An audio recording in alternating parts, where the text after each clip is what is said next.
Boat crossings are a symptom of running for your life. Nobody leaves their country willingly. There's a lot of untruth around this issue, but that is the truth. New figures released by the Home Office show that a record number of migrants crossed the English Channel yesterday. The crossings have been so prevalent, migrants have been filmed heading for the UK live on breakfast television. The government says it was taking substantial steps to tackle the unacceptable problem of illegal migration. 98% of people coming in small boats claim asylum. They are people who have generally fled something horrible. I want to flee of a person because he following me and maybe he want to kill me. We have no place to stay in our own country. بريطانيا الوحيدة الدولة اللي ممكن يكون عندك فيها حق أنت كإنسان.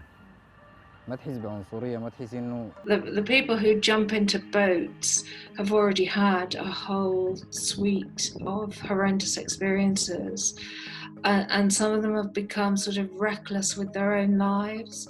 If the boat is so overcrowded that it looks as if it's going to capsize and you're crossing on a stormy night, it's obviously a different proposition.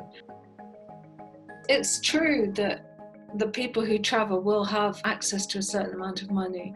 Although interestingly, quite a lot of the asylum seekers from Sudan and Eritrea can't pay smugglers, so they club together to buy like a £200 or £300 blow-up kayak, and the criminal penalties for them are even bigger than the criminal penalties for the people who come on small boats. So the whole sliding scale really discriminates against poorer people.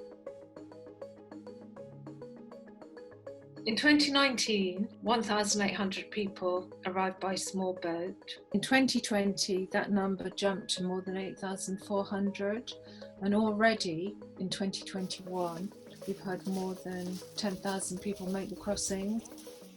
If the rate of arrival continues throughout the rest of the year, 2021 will be the highest arrival number so far.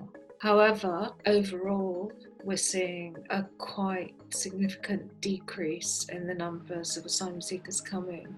According to the Home Office's figures, there was a 24% reduction in asylum applications last year, just 29,456 asylum claims. It looks, according to certain media coverage, as if we're being inundated, but that's not actually the case.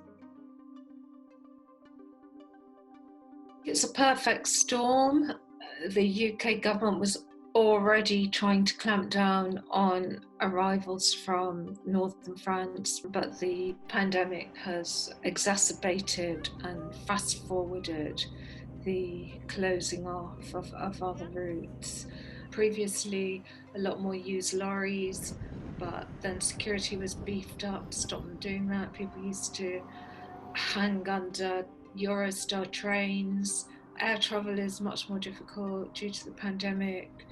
So people are basically choosing the only option that's left. The French authorities say that the northern French coastline is so huge that it's impossible to monitor all of it. So theoretically, at least, that makes it easier for people to jump in a boat and do the 21-mile journey across the channel.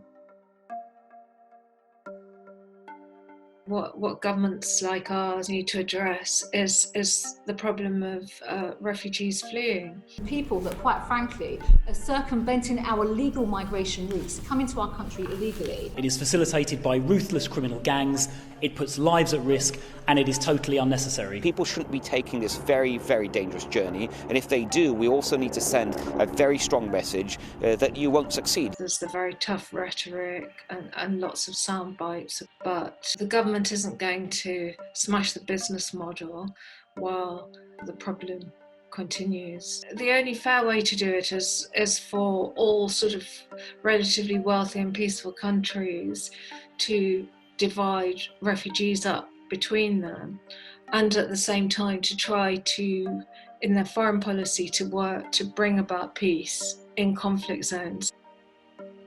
it's a real demand and supply thing, and so the only way to dismantle it is to stop the demand. If that was confronted in a more honest way, we wouldn't be having small boats.